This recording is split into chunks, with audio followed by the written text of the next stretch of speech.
I'm Pastor George Borchardt, and this is another Higher Things video short. The God who does stuff he shouldn't. That's the subject of today's Higher Things video short.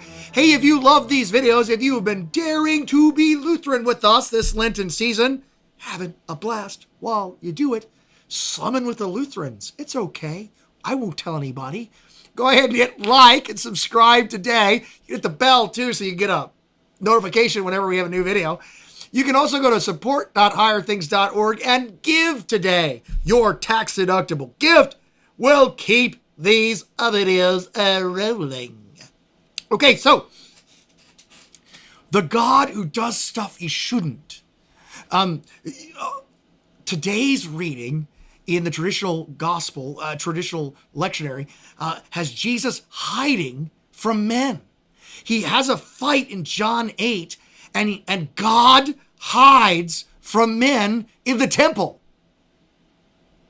Remember, this whole thing started with us hiding from God in the garden. Adam, where are you? Well, I knew I was naked, so I hid from you. Did you eat from the tree which I told you not to eat from? Men hide from God in Genesis. God hides from men in John 8. What are we supposed to do? Well, what do you do when God does something he shouldn't do in the scriptures? When Jesus can't do a miracle. When God weeps, Jesus weeps. When God wrestles somebody he can't beat.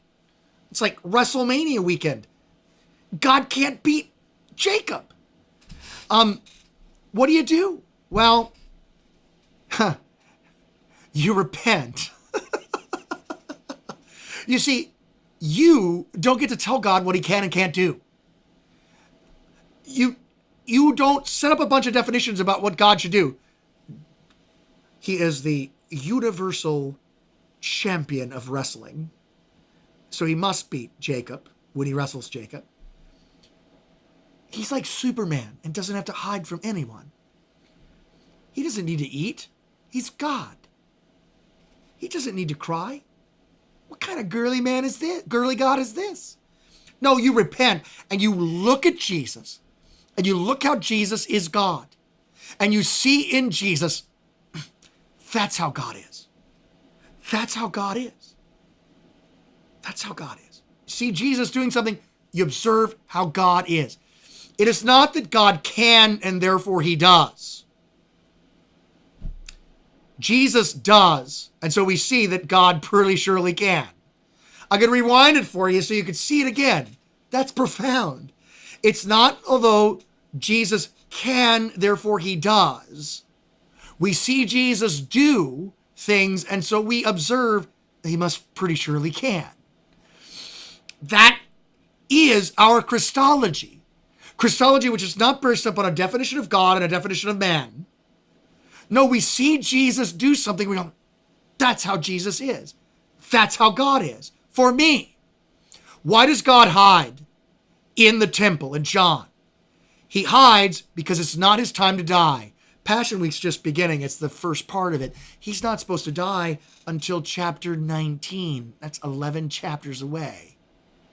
And so he hides in order to save you. He doesn't hide for his own sake. He hides because it's not his time to die. He also runs away from people in John 6 because he doesn't want to be king. I thought he was king. He doesn't need you to make him king. All of the different things that go on in the gospel, which we are like, what? He can't do a miracle there.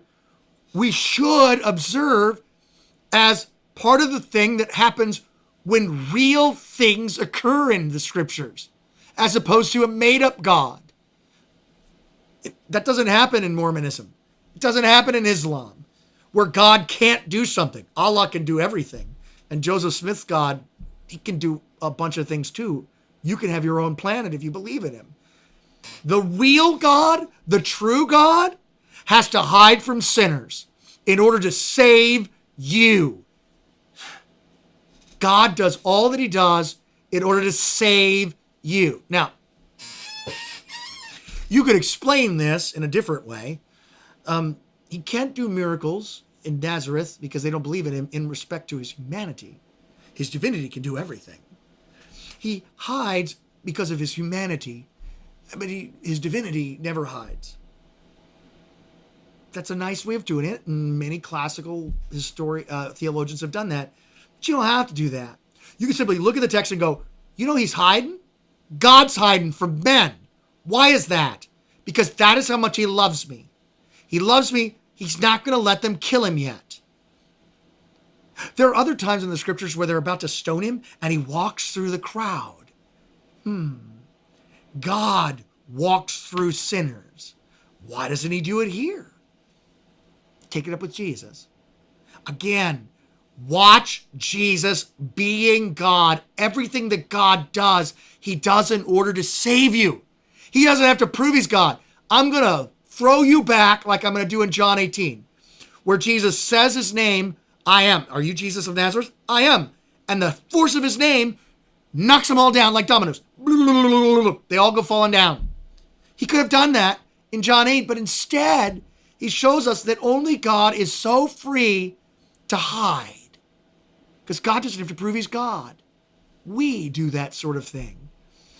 But when you watch Jesus and God do things that he's not supposed to do, and the joke there is we're the one that's determining what he's not supposed to do, you simply should repent of putting your stuff on God and rejoice in the God who does the unexpected in order to save you. The biggest unexpected thing God does is die. He dies to save you. That's Good Friday and another video short, but something for you to ponder here as you rejoice in God doing things that we don't expect him to do. Repent of that and believe in the God who does what he does to save you. I'm Pastor George Borghardt, and this has been another Higher Things video short.